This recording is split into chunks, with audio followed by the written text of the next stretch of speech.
Hey guys, आज हम class 6 history chapter 9 का पार्ट 4 करने जा रहे हैं, ट्रेडर्स, किंग्स एंड पिलग्रिम्स। अब तक तो आपको मालूम ही होगा कि हमने इस चैप्टर को 4 ब्रॉड टॉपिक्स में डिवाइड किया था और आज हम पिलग्रिम्स वाला पार्ट करके इस चैप्टर को कंप्लीट करने जा रहे हैं। So let's start. सबसे पहले, who are pilgrims? Every religion has some holy places, right? तो those men and women who undertake journeys to holy places in order to worship. So what is the connection between traders and pilgrims? Because as you remember, this chapter was about traders and trade, right? तो जब traders distant lands पे travel करते थे trade के चक्कर में, caravans से या ships से, तो pilgrims काफ़ी बार इनके साथ travel करते थे. Because as we've already discussed, उस समय transportation बहुत sophisticated नहीं था. ऐसे ही कुछ famous Chinese Buddhist pilgrims हैं जिन्होंने इंडिया में visit किया था. इनके नाम थे फा शियान, जुआनजैंग एंड आई चिंग। ये इजीली समझने के लिए कि ये किस पॉइंट ऑफ टाइम पे इंडिया आए थे, हमने एक टाइमलाइन बनाई है। Faxian came to the subcontinent 1600 years ago, तो ये सबसे पहले आए थे। उसके बाद जुआनजैंग आए थे अराउंड 1400 ईयर्स अगो, और फिर लास्ट में आई क्विंग आए थे जो 1350 ईयर्स अगो आए थे, मतलब जुआनजैंग के 50 ईयर्स बाद। चाइनीज बुद्धिस्ट पिलग्रिम्स हमारे सबकॉन्टिनेंट पे क्यों आते थे? They came to visit places associated with the life of the Buddha, और फेमस मोनास्ट्रीज को भी विजिट करने आते थे। और ये सारे पिलग्रिम्स क्यों इंपॉर्टेंट है? Because they left an account of their journey. इन्होंने क्या क्या लिखा? इतने साल ट्रैवल करने पे इन्होंने जो भी डेंजर्स एनकाउंटर किए अपने ट्रैवल में, उसके बारे में लिखा। कौन सी कंट्रीज विजिट करी, कौन सी मोनास्ट्रीज विजिट करी, उनके बारे में लिखा। और कौन कौन सी इंपॉर्टेंट बुक्स मिली थी इनको उन कंट्रीज में जिनको ये अपने साथ वापस ले गए, उनके बारे में लिखा था। इनके जो डिटेल्ड अकाउंट्स हैं वो बहुत इन्फॉर्मेशन देते हैं उस समय की लाइफ के बारे में। फॉर एग्जाम्पल, जुआनजैंग जो थे, ये अपना विजिट कंप्लीट करने के बाद लैंड रूट से वापस गए। 2 ही रास्ते थे, लैंड और सी। तो इन्होंने रास्ता लिया नॉर्थ वेस्ट से होते हुए, सेंट्रल एशिया से होते हुए वापस चाइना जाने का। ये अपने साथ क्या क्या ले गए? Statues of the Buddha made of gold, silver and sandalwood, और 600 manuscripts loaded on the backs of 20 horses. So that's a lot of manuscripts and that is a lot of heritage. लेकिन अनफॉर्चुनेटली इसमें से 50 मैन्युस्क्रिप्ट्स लॉस्ट हो गई जब ये land route से वापस जा रहे थे। लेकिन बीच में रिवर्स भी तो पड़ रही है ना, तो उन रिवर्स को ये बोट से क्रॉस करते थे, और उसी में से एक बोट जो थी वो कैप्साइज हो गई इंडस पे। कैप्साइज का मतलब पानी में टर्न हो गई, और 600 मैन्युस्क्रिप्ट्स में 50 मैन्युस्क्रिप्ट लॉस्ट हो गई। जुआनजैंग ने अपनी बाकी की लाइफ इन्हीं मैन्युस्क्रिप्ट्स को संस्कृत से चाइनीज में ट्रांसलेट करने में लगा दी। So now this Buddhist heritage is also available in Chinese. Faxian ने जो अपना अकाउंट लिखा था ट्रैवल का, उससे भी मालूम पड़ता है कि उस समय के रास्ते कितने लंबे और डेंजरस थे। फा शियान ने अपनी जर्नी शुरू करी बंगाल से। उन्होंने शिप बोर्ड करी क्योंकि ये सी के रास्ते से जा रहे थे, और ये जो शिप थी, एज वीव टोल्ड यू, कि ये ट्रेडर्स के साथ ट्रैवल करते थे। So this ship also belong to some merchants.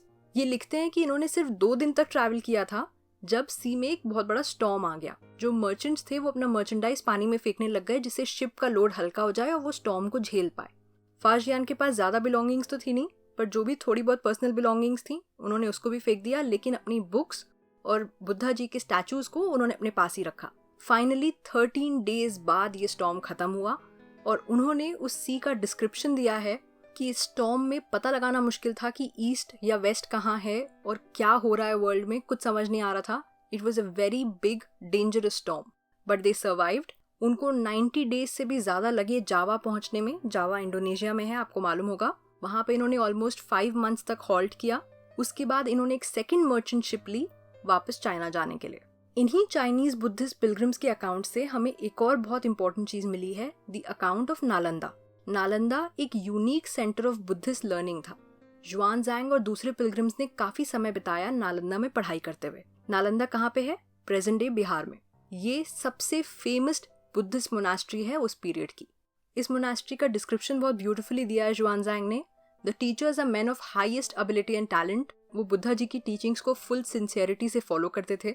जो मोनास्ट्री के रूल्स थे वो बहुत ही ज्यादा स्ट्रिक्ट थे और सबको उन्हें फॉलो करना होता था। पूरे दिन डिस्कशंस होते थे जिसमें यंग ओल्ड सभी लोग एक दूसरे की हेल्प करते थे और कंट्रीब्यूट करते थे। अलग अलग जगहों से, अलग अलग सिटीज से लर्नेड लोग आते थे और वहां आके अपने डाउट्स क्लियर करते थे। जो गेट कीपर था, अगर कोई भी नया आ रहा है वहां पे, तो गेट कीपर उससे डिफिकल्ट क्वेश्चंस पूछता था, और उनको मोनास्ट्री में तभी एंटर करने मिलेगा जब वो सारे क्वेश्चंस का सही आंसर दे देंगे।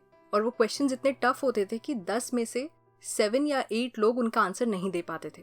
So this was a place of very high learning and it admitted only the best. ये था उस समय के पिलग्रिम्स का अकाउंट। लेकिन उसी टाइम के अराउंड एक बहुत ही इंपॉर्टेंट चीज और हो रही थी। Around 2000 years ago Christianity emerged in West Asia. ये वही टाइम था जब क्रिश्चियनिटी इमर्ज हो रही थी वेस्ट एशिया में। जीसस क्राइस्ट का बर्थ हुआ था बेथलेहेम में। बेथलेहेम रोमन एम्पायर का पार्ट था। क्रिश्चियनिटी में जीसस क्राइस्ट को वर्ल्ड का सेवियर कहा जाता है। He also taught people to treat others with love and trust, जैसा कि वो खुद ट्रीट होना चाहते हैं। क्रिश्चियनिटी की जो होली बुक है जिसमें जीसस क्राइस्ट की टीचिंग्स हैं, उसको द बाइबल कहते हैं, और बाइबल के कुछ वर्सेस भी यहाँ पे दिए हुए हैं। क्राइस्ट की जो टीचिंग्स थी वो बहुत ही सिंपल थी और ऑर्डिनरी लोगों को बहुत पसंद आई। इनकी teachings West Asia, Africa, Europe में तेजी से फैल गई और इसी तरह से क्रिश्चियनिटी का स्प्रेड हुआ। इंडिया में क्रिश्चियनिटी कैसे आई? The first preachers came from West Asia. India में जो सबसे पहले प्रीचर्स थे वो वेस्ट एशिया से आए थे और हमारे सब कॉन्टिनेंट के वेस्ट कोस्ट पे लैंड हुए थे। मैं आपको पहले भी बता चुकी हूँ वेस्ट कोस्ट कौन सा होता है। ये जो गुजरात, महाराष्ट्र, कर्नाटका वाला साइड है, इसको हम वेस्ट साइड कहते हैं, तो उसकी कोस्ट लाइन हो गई वेस्ट कोस्ट। और ये हुआ था within 100 years of Christ death. मतलब जीसस क्राइस्ट की डेथ को 100 ईयर्स कंप्लीट होने से पहले ही the first Christian preachers had already come to the Indian subcontinent. Kerala की जो क्रिश्चियन कम्युनिटी है, they are also called Syrian Christians. Why? Because they probably came from West Asia.